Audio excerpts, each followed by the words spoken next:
Hello everybody. Welcome to Expedition Bible. I'm Joel Kramer. Today I want to cover a very interesting subject. The Bible talks about giants and the descendants of giants having lived in the biblical land in ancient times. And so is there anything that's been found in the archaeological record that provides evidence for these historical giants? In this video we're going to look at a discovery that was made in Israel of a horde of giant metal weapons. This huge spearhead that is 66 centimeters long was found right here where I'm standing.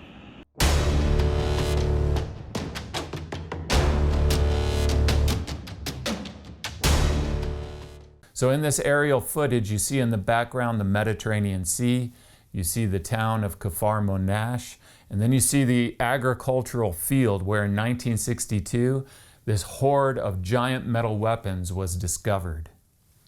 Okay, I am in the field near the Moshav Monash, and right here is where the report that came out in 1963 says that the horde of metal objects, including tools and weapons, and including these 4 massive spearheads, according to that report, they give a map there, and this is the exact location of where that horde was found, all the way back in 1962.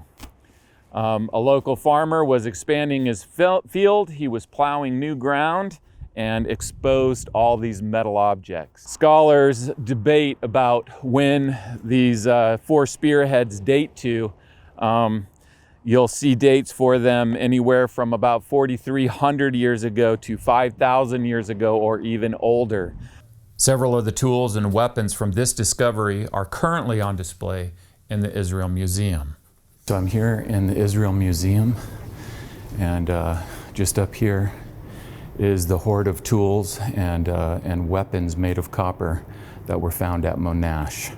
And here we have the most impressive part of this collection, which are these 4 giant spearheads.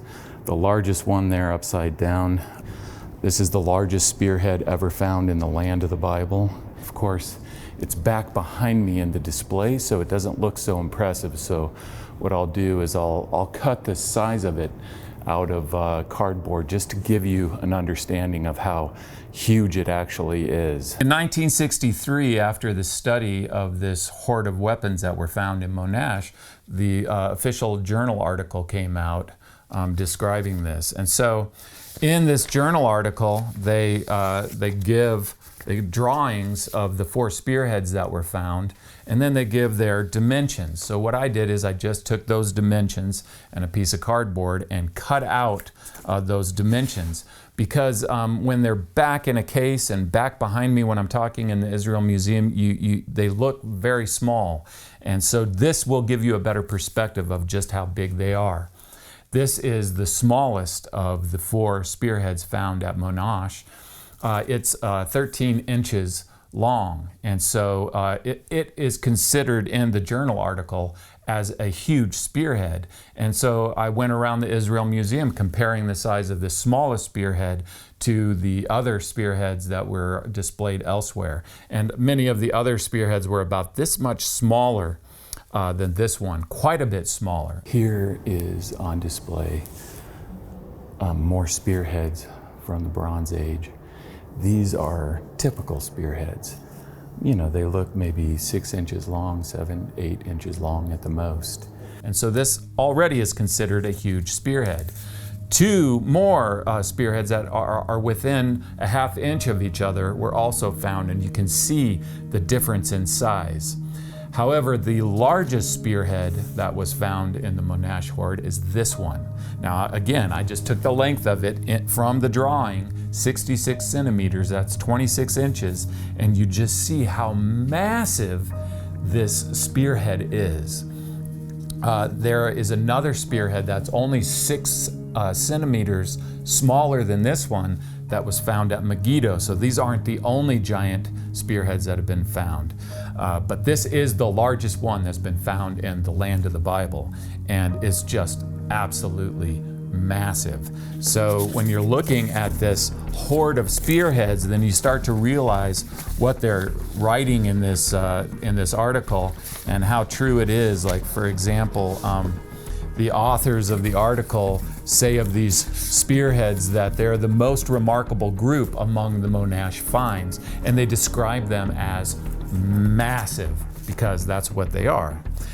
We have a parallel of these spearheads in the biblical text. If we go to 2 Samuel chapter 21 verse 16, we're introduced to this warrior and we're given his name. His name is Ishbi-Benob, and then he's described specifically as one of the descendants of the giants, whose spear weighed 300 shekels of bronze. Isn't that interesting? We're not given his size and his weight, but we're given the weight of his spear, and it's talking about his entire spear. Now, if we take this, the largest of the spearheads at Monash, this spearhead alone, just the head, is 5 pounds. But when it says 7 pounds in the Bible, it's talking about also the entire spear. So you got to put the shaft on this. Imagine how big that shaft, that pole must have been on a spear this big. It would have been much taller than a man. It would have weighed at least 2 pounds. It would have weighed probably much more than that. This is probably a bigger spear, a heavier spear than the one that's described in 2 Samuel 21:16. This article is the authors write this: the spearheads bear signs of use, especially the heaviest, which is bent in one spot and worn in several places along the edges. Okay, so they're saying that these spears bear the evidence that they were used as spears. Despite them writing this, a little later in the article they say, they write this: spears were used in war and fighting. In the case of the Monash spears, however, their unusual size and weight would appear to be an obstacle rather than an aid to anyone carrying them. We would like to suggest that these heavy spears may have been used in yet another way. And so they go on to suggest that these were decorative in nature. They were used as decorations. Now, why? Because they're too big to have been used by a normal-sized warrior. Okay, now you have to keep in mind that most scholars are secular, including the authors of this article. They don't believe in giants. They don't believe that giants existed and that they're historical. And therefore they have to give another explanation for why these massive spearheads were found. And so they must be decorative. Keep in mind that earlier they had said, and especially the biggest one, had evidence for being used as a spearhead. This interpretation has to do with worldview. If you don't believe in, if you believe giants are fairy tale beings, then you're not going to interpret this as evidence of giants because you don't believe in them.